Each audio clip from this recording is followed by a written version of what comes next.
오늘도 하나님을 예배하기 위해 이 자리에 나오신 여러분에게 하나님의 은혜와 평강이 넘치기를 소원합니다.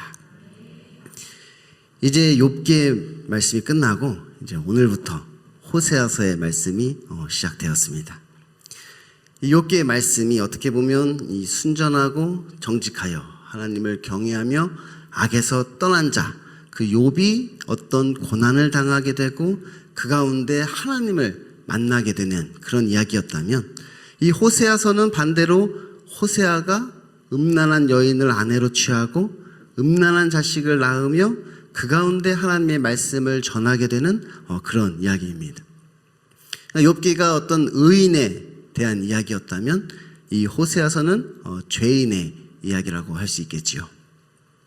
그런데 이 두 이야기에 공통점이 있다면 결국 두 이야기 모두 회개를 촉구하고 있다는 것입니다. 의인이든 죄인이든 회개를 촉구하시는 거예요. 그가 아무리 선행을 많이 하고 당대 최고의 의인이라 할지라도 그 또한 회개할 것 없는 의인이 아니라 그 또한 회개할 것이 있다는 것을 우리에게 보여주는 것이고, 죄인은 또 두말할 것 없는 것이지요. 그리고 또 다른 공통점이 있는데 그것은 무엇이냐? 이 이야기들을 통하여 하나님의 주권적인 사랑을 또한 우리에게 보여주고 있다는 것이 구원에 관한 이야기를 지금 하고 있는 것이지요.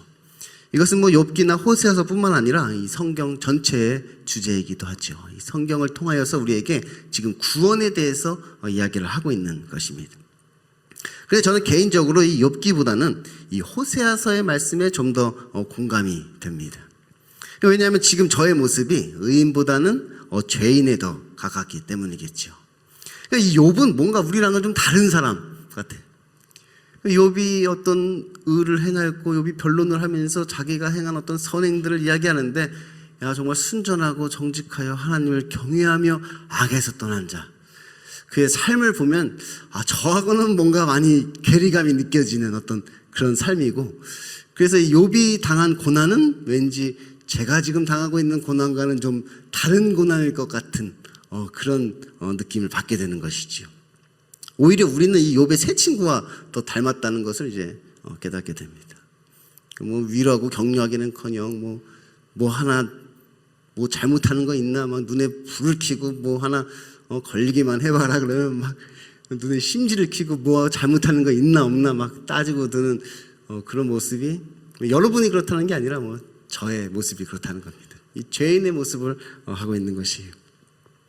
오늘 이 호세아서의 말씀은 이 우시야와 요담과 아하스와 히스기야가 이어 유다 왕이 된 시대, 곧 요아스의 아들 여로보암이 이스라엘 왕이 된 시대에 부엘의 아들 호세아에게 임한 여호와의 말씀입니다. 이 말씀을 시작하면서 먼저 이 시대적 배경을 지금 설명하고 있는 거예요. 지금 이 말씀이 언제 누구에게 임한 것인가, 그것을 우리에게 말씀하고 있습니다. 그런데 이때가 어떤 때이냐? 이 경제적 번영과 평화를 이루던 때입니다. 그러니까 이 시기는 여로보암 2세의 통치 말기인 BC 755년경으로 그 당시 이 북이스라엘의 사회는 한마디로 물질적 풍요 가운데 영적 빈곤의 시대였다, 이렇게 이야기할 수 있는 것이지요. 그러니까 물질적으로는 풍요로웠는데 영적으로는 이 빈곤한 그 시대에 지금 호세아에게 여호와의 말씀이 임한 것입니다.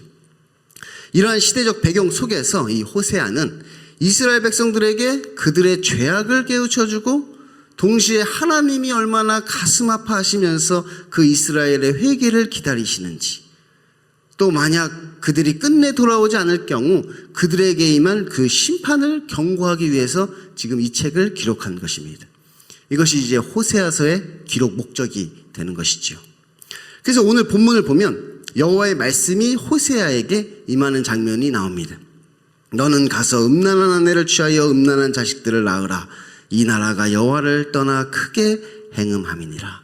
그러니까 앞부분은 하나님의 명령이 나오고 이 뒷부분은 그 이유가 나오고 있는 것이지요. 너는 가서 음란한 아내를 취하여 음란한 자식을 낳으라, 이렇게 명령을 하시는 것이에요. 그런데 여기서 중요한 것은 음란한 아내를 취하여 음란한 자식을 낳은 그 호세아에게 여호와의 말씀이 임했다는 것이 아니라 그렇지 않던 호세아에게 지금 이것을 명령하셨다는 것입니다. 그러니까 어떻게 보면 호세아에게 너가 이제 죄 속으로 들어가라, 이렇게 명령을 하신 것이죠. 어떻게 보면 참 이해하기가 힘든 명령입니다. 우리가 욥기의 말씀을 보면서 참 이해하기 힘든 고난에 대해서 우리가 묵상을 했는데, 이 호세아서의 말씀은 어떻게 보면 참 이해하기 힘든 명령을 지금 하나님께서 하고 계신 것이지요. 그리고 그 이유에 대해서 이렇게 말씀하십니다.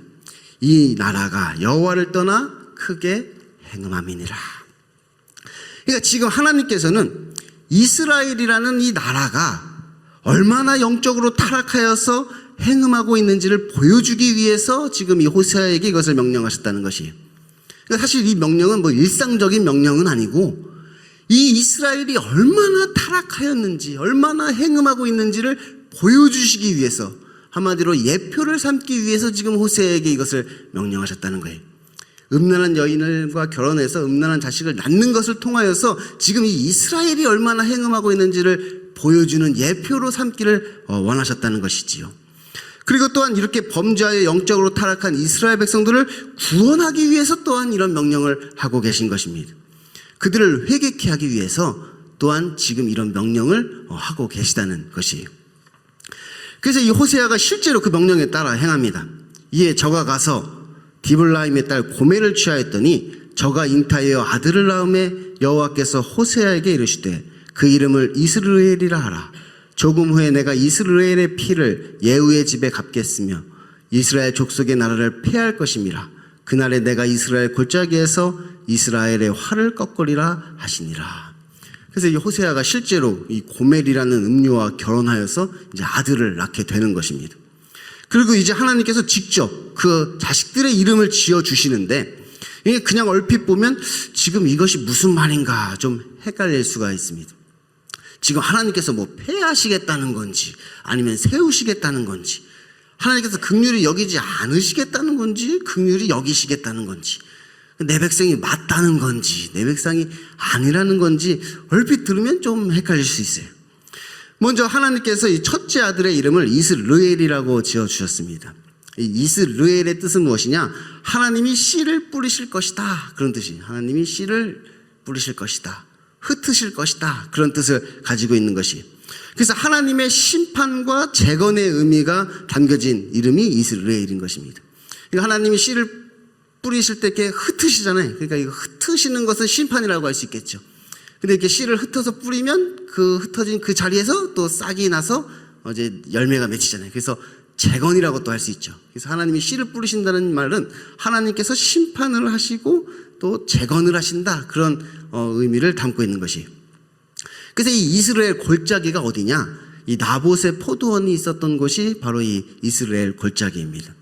나봇의 포도원은 여러분도 잘 아시죠?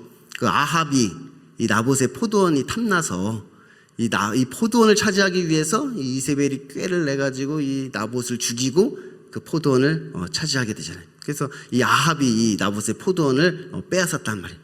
근데 이 아합 왕조가 어떻게 멸망하였느냐? 예후라는 사람이 이제 반역을 일으키게 되는 거지. 예후가 쿠데타를 일으켜가지고 이 아합 왕조를 다 쓸어버리는데, 어디서? 이 나봇의 포도원에서, 이스라엘 골짜기에서 그 아합의 자녀들을 다 죽이고 이세벨도 거기서 죽이고, 그래서 그 아합의 왕가를 심판하였던 곳이 바로 이 이스라엘 골짜기, 이 나봇의 포도원이었던 것입니다. 그래서 예후가 그렇게 심판을 하였는데, 이 여로보암 2세가 누구냐? 그 예후 왕조에 속한 사람입니다. 그러니까 예후 왕조의 4대 왕이 바로 이 여로보암인 것이죠. 근데 이 예후 왕조는 또 어떻게 되느냐? 이 여로보암 2세의 아들 때에 또 살룸에 의해서 이제 멸망당한단 말이에요. 5대 왕 때 살룸이 또 반역을 일으켜서 이 예후 왕조를 또 완전히 심판하고 그 왕조를 멸망시키게 되는 것이에요. 이에 유다 자손과 이스라엘 자손이 함께 모여 한 두목을 세우고 그 땅에서부터 올라오리니 이스라엘의 날이 클 것이미로다. 그러니까 이 이스라엘이라는 이름의 뜻은 무엇이냐? 한 왕조가 멸망당하고 다른 왕조가 새롭게 재건된다는 것을 의미하는 이름인 것이 이스라엘. 이제 한 왕조는 멸망당하고 다른 왕조를 새롭게 재건하겠다, 그런 이름을 주신 것이지요. 그리고 이제 고멜이 둘째를 또 낳습니다. 고멜이 또 잉태하여 딸을 낳음에 여호와께서 호세아에게 이르시되 그 이름을 로루하마라 하라. 내가 다시는 이스라엘 족속을 긍휼히 여겨서 사하지 않을 것임이니라. 그럼 이 로루하마의 뜻은 뭐냐? 긍휼하심을 얻지 못한이라는 뜻입니다. 이 루하마가 이 긍휼을 얻다는 이야기인데 로자 이게 부정이 붙어서 절대로 긍휼을 얻지 못할 것이다. 그렇게 말씀하신 거예요. 그러니까 하나님께서 다시는 이스라엘 족속을 긍휼히 여기지 않겠다는 의미의 이름을 지어주신 것이에요. 그런데 또 하나님께서는 이렇게 말씀하시죠. 그러나 내가 유다 족속을 긍휼히 여겨 저희 하나님 여호와로 구원하겠고 활과 칼이나 전쟁이나 말과 마병으로 구원하지 아니하리라. 이렇게 말씀하시는 거예요. 그러니까 이스라엘은 긍휼히 여기지 아니하겠으나 유다 족속은 내가 긍휼히 여기겠다. 이렇게 말씀을 하고 계신 것이에요. 그리고 이제 고멜이 셋째를 떠났습니다. 고멜이 로루 하마를 젖댄 후에 또 잉타의 아들을 낳음에 여호와께서 이르시되 그 이름을 루암미라 하라. 너희는 내 백성이 아니요 나는 너희 하나님이 되지 아니할 것임이니라. 젖댄 후에라는 말은 이제 한 3, 4년이 지난 후에를 이야기하는 것이지요. 그러니까 하나님께서 첫째를 낳고 둘째를 낳고 회개할 기회를 주셨는데 3, 4년이 지나도록 그들이 회개하지 않고 있는 것이에요. 그래서 셋째를 통하여서 또 한 번 말씀을 하고 계신 것이 그러니까 너희가 이제 내 백성이 되지 아니할 것이다. 루암미 너희는 나의 백성이 아니다. 나는 너희 하나님이 되지 아니할 것이다. 이렇게 말씀하시면서 그 이름을 지어주시는 것이죠. 그런데 또 하나님께서는 그러나 이스라엘 자손의 수가 바닷가의 모래같이 되어서 측량할 수도 없고 셀 수도 없을 것이며 전에 너희에게 이르기를 너희는 내 백성이 아니라 한 그곳에서 저희에게 이르기를 너희는 사신 하나님의 자녀라 할 것이라. 또 이렇게 말씀을 붙여서 하십니다. 그러니까 이 말은 뭐냐? 그러니까 너희 말고 다른 백성을 이스라엘 자손으로 만들겠다. 그런 이야기를 하고 있는 것이. 그러니까 내 백성이 아니라 한 그곳에서 내 백성을 만들겠다. 그렇게 말씀하고 있다는 것이에요. 그러니까 지금 이 말씀을 하시는 그 대상이 다른 것입니다. 이것을 분명히 아셔야 되는 거예요. 지금 이 말씀을 하시는 대상이 다르단 말이에요. 지금 하나님께서는 이 예후 왕조를 패했다가 다시 살리겠다 이런 뜻이 아니라 예후 왕조는 패하고 다른 왕조를 세우겠다 이렇게 말씀을 하고 계신 거예요. 내가 이스라엘을 긍휼히 여기지 않을 것인데 그냥 긍휼히 여기겠다 이런 말씀을 하고 계신 것이 아니라 내가 이스라엘 족속은 긍휼히 여기지 않겠지만 유다 족속은 내가 긍휼히 여기겠다. 지금 그렇게 말씀을 하고 계시는 거예요. 그리고 마지막으로 너희는 내 백성이 아니지만 저희들이 내 백성이 될 것이다. 그렇게 말씀하고 있단 말이에요. 그러니까 너희는 내 백성이 아닌데 그래도 그냥 백성 될 거야. 이런 말씀이 아니라는 것이 너희는 내 백성이 아니지만 저희들이 내 백성이 될 것이다. 그래서 지금 하나님께서 뭐 이렇게 오락가락 왔다 갔다 하시는 것이 아니라 지금 아주 확고하게 말씀을 하고 계시는 것입니다. 하나님이 뭐 왔다 갔다 하는 게 아니에요. 지금 아주 분명한 말씀을 우리에게 하고 계시는 것이에요. 그런데 제가 설교를 준비할 때마다 깨닫게 되는 것이 우리가 성경을 이제 어떤 관점에서 보느냐에 따라 그 해석과 교훈과 그 적용이 달라진다는 것입니다. 그러니까 성경을 보는 어떤 다양한 관점들이 존재하잖아요. 학자들마다 뭐 이렇게 성경을 보기도 하고 저렇게 성경을 보기도 하고 이제 다양한 관점에서 성경을 보는데 이제 설교자는 그 가운데서 이제 하나님의 관점을 찾는 것이죠. 관점에 따라 이제 성경의 해석이 조금씩 달라진단 말이에요. 그래서 설교할 때는 그래서 하나님의 관점이 무엇일까? 그것을 이제 고민하는 것이. 지금 저 김 전도사가 왜 설교하다가 갑자기 성경을 보는 관점에 대해서 이야기를 하나 싶으신 분들이 계실 텐데 이 호세아의 말씀이 딱 그렇습니다.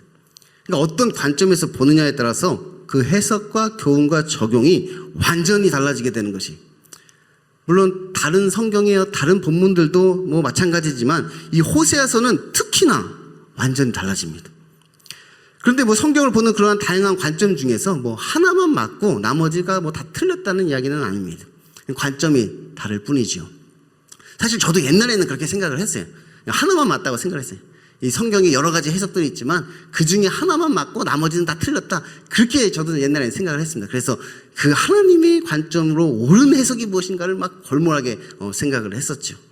그런데 이 세상에는 뭐 다양한 상황과 환경에 처해 있는 사람들이 있고 또 각자의 뭐 입장이 다르고 각자의 지위와 뭐 위치가 다른데 이 한 권 성경책으로 모두를 구원해야 하니까 하나님께서 이 성경을 뭐 다양한 관점에서 각자에 맞는 해석이 가능하도록 하셨을 수도 있겠다라는 마음으로 이제 조금 생각이 바뀌었습니다. 그래서 우리에게 균형 잡힌 신학과 신앙이 필요한 것이지요. 뭐 이것도 그냥 저의 관점입니다. 뭐 다르게 생각한다고 그게 틀린 것은 또 아니겠죠. 그래서 오늘 말씀은 이 부엘의 아들 호세아에게 임한 여호와의 말씀입니다. 그러니까 먼저 시대적 배경을 설명한다고 했어요. 지금 어느 시대에 누구에게 임한 것인가, 그것을 처음 설명하는 것이. 그런데 하나님께서 호세아에게 무엇라 말씀하셨느냐? 너는 가서 음란한 아내를 취하여 음란한 자식을 낳으라. 이 나라가 여호와를 떠나 크게 행음함이니라. 이렇게 호세아에게 말씀을 하신 것이. 그래서 이제 우리가 이 말씀을 보면서 나를 이 말씀 속에 누구에 대입하느냐에 따라서 그 해석과 그 교훈과 그 적용이 완전히 달라지게 됩니다. 그래서 이 호세아서에서 가장 중요한 것은 지금 이 말씀 속에서 나를 발견하는 것이에요. 그러니까 이 호세아서의 말씀을 이해하고 묵상하는 데 있어서 가장 중요한 첫 걸음이 무엇이냐? 그래서 이 말씀 속에 나를 누구로 설정하느냐? 그것이 이제 우리가 호세아서를 이해하는데 가장 중요한 첫걸음이 되는 것이. 그러니까 예를 들면 이런 것입니다. 그러니까 하나님을 안 믿는 배우자와 이제 결혼을 하였거나, 혹은 배우자가 지금 막 외도를 하였거나, 아니면 배우자가 막 심히 세속적이거나, 그러면 우리는 마치 지금 내 모습이 호세아 같다는 생각을 하게 됩니다. 그렇겠죠. 이 호세아의 아내를 보니까 막 음란한 고멜이 나온단 말이에요. 근데 내 배우자를 보니까 똑같은 것 같아. 음란한 고멜 같단 말이에요. 그럼 뭐라고 생각하느냐? 아, 지금 내가 호세아 같다, 이런 생각을 하게 되잖아요, 자연스럽게. 그래서 이 말씀을 통하여서 나에게 무엇을 교훈하려고 하는가? 그래서 우리는 이 말씀을 통하여 이 호세아를 따르려고 하는 것이죠. 우리 호세아처럼 용서하고 사랑해야지. 그래서 우리가 끝까지 사랑해야 되겠다, 그런 교훈을 얻으면서 또 그것을 실천하기 위해서 이제 애쓰실 것이에요. 그런데 또 반대로 내가 이 음란한 아내 고멜과 같은 생각을 가지고 이 말씀을 읽으면 우리는 오히려 이러한 용서와 사랑을 받는 자가 되는 것입니다. 이 고멜을 통하여서 나의 모습을 발견하게 된단 말이에요. 그럼 뭐라고 교훈을 얻게 되느냐? 아, 이제 빨리 회개하고 돌이켜야 되겠구나, 그런 생각을 하게 되는 것이지요. 그래서 이렇게 나를 누구라고 생각하느냐에 따라서 다른 해석이 되고 다른 교훈을 얻어서 다르게 적용하게 된다는 이야기예요. 한편 이제 내가 어떤 일을 이제 결정을 해야 되는데, 그 결정이 어떤 죄 가운데 들어가는 결정이라면 아마 그때도 이 말씀이 생각날지도 모릅니다. 하나님께서 호세에게 말씀하셨던 것처럼 지금 나에게도 말씀하시는구나. 하나님께서 호세에게 저 음란한 여인을 아내로 맞으라고 한 것처럼 지금 나에게도 저 세상 속으로 들어가라고 하나님이 말씀하시는구나, 그렇게 생각할 수 있잖아요. 그래서 그것이 문제라는 것을 알면서도 그렇게 결정할 수도 있겠죠. 그래서 그것이 잘못되었다는 말은 아닙니다. 실제로 그럴 수도 있으니까. 실제로 하나님께서 호세아에게 그렇게 말씀하셨던 것처럼 그에게도 실제로 그렇게 말씀하셨을 수도 있는 거잖아요. 그러니까 그것을 지금 잘못됐다고 이야기하는 것은 아니에요. 그런데 이제 설교자가 설교를 할 때는 이 모든 경우를 다 생각하고 설교하기는 좀 어렵다는 이야기를 하는 것입니다. 그러니까 여러 관점을 모두 포함할 수는 없는 것이지요. 왜냐하면 그럼 이제 그 설교가 이제 막 이렇게 오락가락하는 설교가 되기 때문에 그래요. 그렇게 설교할 수도 있고 그 설교가 잘못된 것은 아니지만, 그렇게 설교를 하다 보면 이제 설교의 중심 주제나 어떤 일관성이 이제 사라지게 되는 것이, 이제 듣는 여러분도 이제 헷갈리게 되는 것이지요. 폐하라는 것인지 세우라는 것인지, 지금 나한테 긍휼을 베풀라는 것인지 긍휼을 받으라는 것인지, 지금 이 말씀을 통해서 지금 나에게 전도를 하라는 것인지 회개를 하라는 것인지, 지금 무슨 말씀을 하는 것인지, 여기서는 이렇게 말하고 저기서는 저렇게 말하고, 그럼 이제 여러분도 헷갈리게 되겠죠.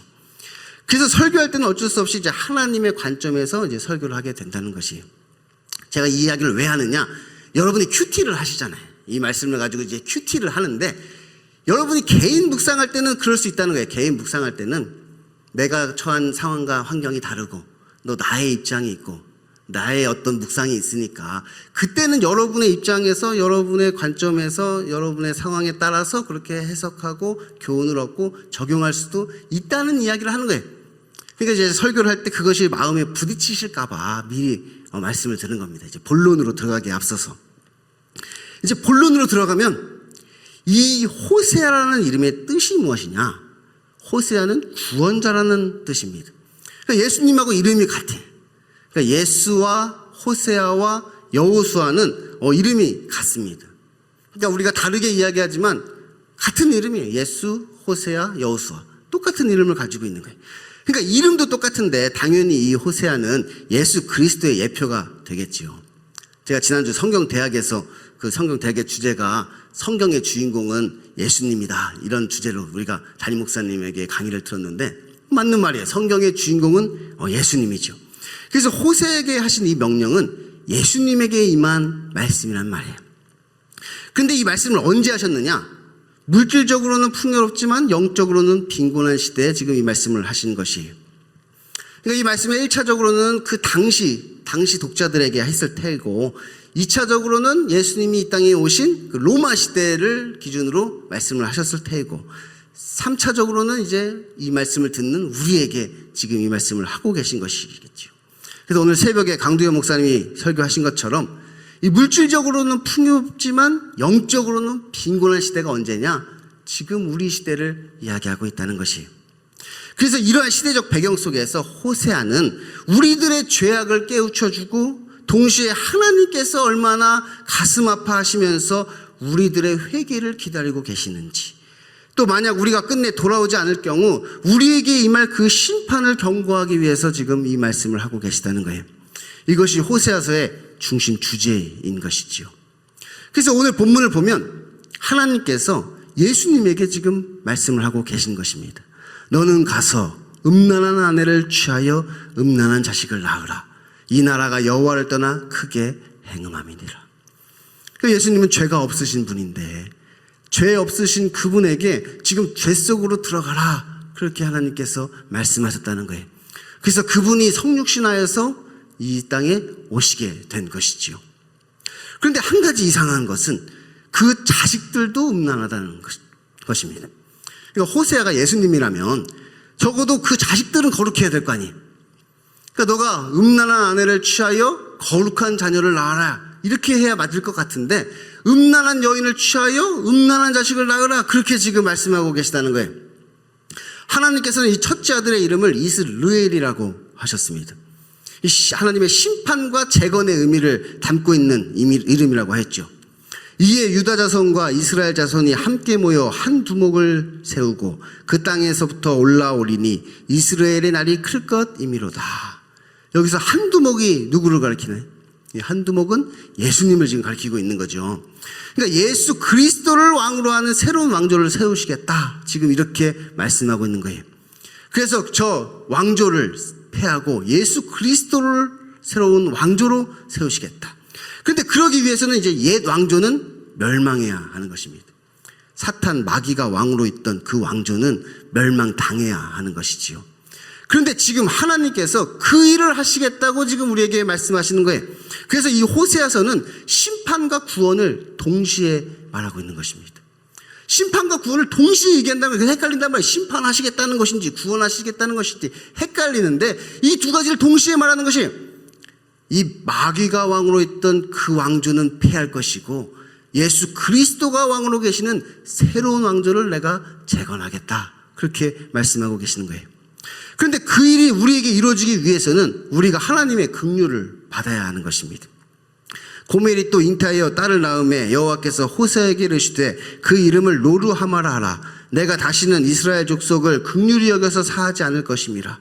그러나 내가 유다 족속을 긍휼히 여겨 저희 하나님 여호와로 구원하겠고 활과 칼이나 전쟁이나 말과 마병으로 구원하지 아니하리라. 여기서 유다 족속은 누구냐? 예수님에게 속한 자를 말하는 것입니다. 예수님이 유다 지파 사람이잖아요. 그래서 이 예수님에게 속한 자, 이스라엘 족속은 내가 긍휼히 여기지 않겠지만 이 유다 족속, 예수님에게 속한 자는 내가 긍휼히 여겨서 그를 구원하겠다, 그렇게 말씀하고 있는 거예요. 그런데 이 이스라엘 족속과 유다 족속의 차이는 무엇이냐? 이게 언약의 차이입니다. 그러니까 모세 언약과 다윗 언약의 차이인 것이지요. 그러니까 시내산에서 하나님께서 이스라엘 백성과 언약을 체결하시면서 너는 나의 백성이 되고 나는 너의 하나님이 될 것이다, 그러면서 십계명을 주시면서 언약을 체결해서 이스라엘 백성을 만드셨단 말이에요. 근데 이 유다 족속, 이 다윗과 언약을 맺으실 때는 뭐라고 언약을 맺으셨느냐?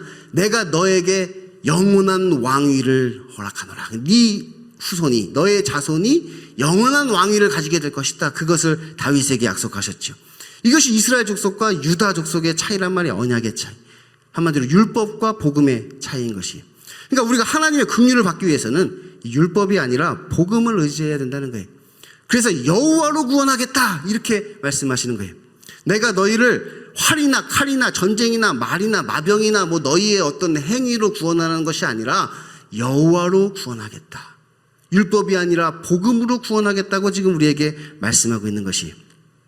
그리고 마지막으로 우리는 그렇게 이제 하나님의 백성이 되어야 하는 것입니다.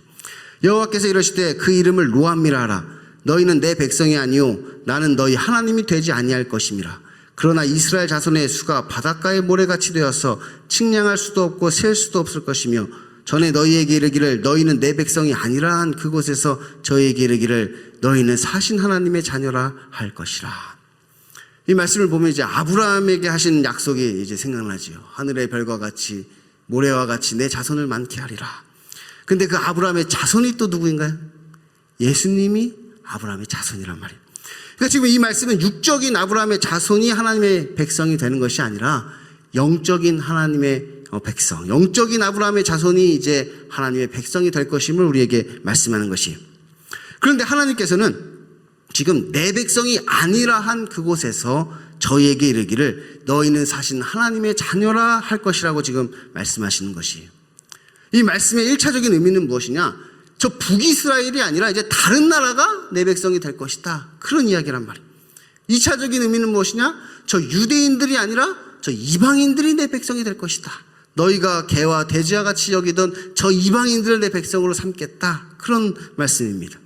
하지만 이 말씀에 또 다른 의미가 있는데 그것은 무엇이냐? 회개하는 자가 하나님의 백성이 된다는 것입니다. 자기를 부인하는 자. 자기를 부인하는 자가 하나님의 자녀가 될 것이다. 그러니까 스스로 하나님의 백성이라 생각하는 자들 말고 자신이 죄인이라 고백하며 하나님께로 돌이키는 자들을 하나님의 백성으로 하나님의 자녀로 삼으시겠다는 말씀이라는 것이. 그러니까 이 말씀의 3차적 의미는 무엇이냐? 회개하는 자가 하나님의 백성이요 하나님의 자녀가 된다는 것이에요. 그런데 여기서 중요한 것은 우리가 이렇게 음란하다는 것을 깨닫지 못하고 있다는 것입니다. 그 당시에도 그랬단 말이에요. 그 당시에도 이 호세아가 이러한 예표를 통하여 이러한 말씀을 통하여 지금 너희들이 음란하다는 것을 지금 말씀하고 있는데 그 당시 이스라엘 백성들은 자신들이 얼마나 음란한지를 깨닫지 못하고 있었단 말이에요. 이렇게 음란한 여인과 결혼하여서 음란한 자식을 낳아 이름을 이렇게까지 짓는데도 그 당시 백성들은 지금 자신이 그렇게 음란하다는 사실을 깨닫지 못하고 있었던 거예요. 우상을 섬기고 있으면서도 다른 것을 의지하고 다른 것을 사랑하고 있으면서도 내가 지금 음행을 하고 있다는 사실조차를 깨닫지 못하고 있었던 것이에요. 하나님께서 지금 저 여인만 음란한 것이 아니라 그 자식들도 음란하다고 지금 말씀하시잖아요. 그러니까 이 고멜, 음란한 여인 고멜이 유대교라고 한다면 그 자식들은 기독교라고 할 수 있겠죠. 예수님께서 유대교에 오셔가지고 기독교를 낳았으니까. 그러니까 이 유대교만 음란한 게 아니라 이 기독교, 그 자식들도 음란하단 말이에요. 지금 우리도 음란하다고 지금 말씀하고 계신 것이. 그래서 하나님께서는 이 호세아에게 이것을 지금 명령하셨다는 거예요. 두 가지 이유가 있다고 했어요. 하나는 예표로 삼기 위해서, 하나는 회개케 하기 위해서. 다시 말하면 지금 하나님께서는 우리가 얼마나 영적으로 타락하여 행음하고 있는지를 보여주기 위해서 호세아에게 이것을 기록하도록 하셨다는 것이 예표로 삼으려고. 지금 우리들의 모습이 얼마나 음란한지 얼마나 행음하고 있는지를 우리에게 알려주시려고 지금 이것을 예표로 삼으셨다는 거예요. 지금 우리들의 모습이 이렇다는 것이. 그리고 또한 이렇게 범죄하여 영적으로 타락한 우리를 구원하기 위해서 지금 이것을 기록하고 있는 것입니다. 회개케 하시려고. 지금 우리를 회개케 하셔서 우리를 구원하기 위해서 지금 이 말씀을 하고 계시다는 것이. 그래서 이 호세아에서의 이 중심 주제가 이러한 상황 속에서 우리들의 죄악을 깨우쳐주고 동시에 하나님께서 얼마나 가슴 아파하시면서 우리의 회개를 기다리고 계시는지, 또 우리가 끝내 돌아오지 않을 경우 우리에게 임할 그 심판을 경고하기 위해서 지금 이 말씀을 기록하였다는 것이. 이것이 이제 앞으로 우리들이 계속해서 보게 될 호세아서의 말씀이라는 것입니다. 예수님께서는 우리를 그리스도의 신부로 삼아 주겠다고 약속하셨습니다. 그러니까 우리가 그리스도의 아내가 되는 것이지요. 그래서 그 예수님께서는 이제 거처를 예배하러 가겠다 말씀하셨잖아요. 그 당시 약혼식이 그랬다면 약혼식을 할 때 우리를 신부로 삼아 주겠다 약혼을 해놓고 이제 거처로 예배하러 가서 거처가 예배되면 다시 돌아와서 우리와의 결혼식을 하고 우리를 이제 아내로 맞아 주시는 것이지요. 그래서 우리에게 지금 거처를 예배하러 가겠다 말씀하신 게 무슨 뜻이냐? 약혼식하고 갔다는 거예요. 예수님께서 지금 우리와 약혼식하고 이제 내가 거처를 예배하러 갈게 기다려 그러면서 지금 하늘나라로 가셨단 말이에요. 우리의 거처를 예배하시기 위해서. 그래서 사실 우리가 하나님의 자녀가 된 것도 그리스도의 신부로서 하나님의 자녀가 된 것입니다. 우리가 그냥 하나님의 자녀가 된 것이 아니라 그리스도의 신부로서 하나님의 자녀가 됐단 말이에요. 그러니까 엄밀히 따지면 우리는 하나님의 며느리가 되는 것이, 엄밀히 따지면 며느리인 것이죠. 며느리가 영어로 daughter in law잖아요. daughter in law. 사위는 son in law. 그러니까 son은 son인데 in law 법적인 아들이란 말이에요. 그러니까 며느리하고 사위는 원래는 아들이 아니고 원래는 딸이 아닌데 법적으로 그렇게 됐단 말이에요. 왜? 아들 때문에. 아들이랑 결혼해서 그 아들이랑 결혼을 했기 때문에 이제 너는 원래 내 아들 내 딸이 아닌데 법적으로는 내 아들이고 내 딸이 됐다는 거예요. 그게 며느리이고 사위란 말이에요. 그런데 만약에 우리가 음란하여서 우리의 신랑 되시는 그 예수님을 내팽개치고 외도를 하다가 우리의 시아버지 되시는 하나님을 만났다고 한번 생각을 해보세요. 약혼하고 우리의 신랑이 집지러 가고 있는데 우리는 지금 딴 남자랑 데이트하고 딴 남자랑 바람을 피면서 딴 남자랑 사랑을 나누고 있는데 시아버지를 만났단 말이에요. 근데 그 시아버지가 전지전능하신 분이네. 무슨 회장님, 뭐 재벌집 회장님하고는 비교가 안 되는 분이란 말이에요. 전지전능한 그 시아버지를 지금 만났단 말이에요. 그리고 갑자기 이 로맨스 영화가 공포 영화로 바뀌는 것입니다. 로맨스 영화였는데 시아버지를 만난 순간 공포 영화로 바뀐단 말이에요. 그러니까 우리 인생이 공포 영화가 되지 않기 위해서는 이 호세아서를 잘 묵상해야 되는 것이. 지금 호세아서는 우리에게 그것을 지금 경고해주고 있는 것이. 그래서 그냥 얼핏 보면 이것이 무슨 말인지 좀 헷갈릴 수 있는데 결국은 회개하고 돌이키라는 말입니다. 단순한 말씀을 하고 계신 거예요. 너희가 회개하고 돌이켜라. 회개하는 자를 긍휼히 여기시고 회개하는 자를 내 백성으로 내 자녀로 삼으시겠다. 우리에게 말씀하고 계시는 거예요. 그러니까 지금 이 말씀을 하시는 그 대상을 잘 설정하셔야 하는 것입니다.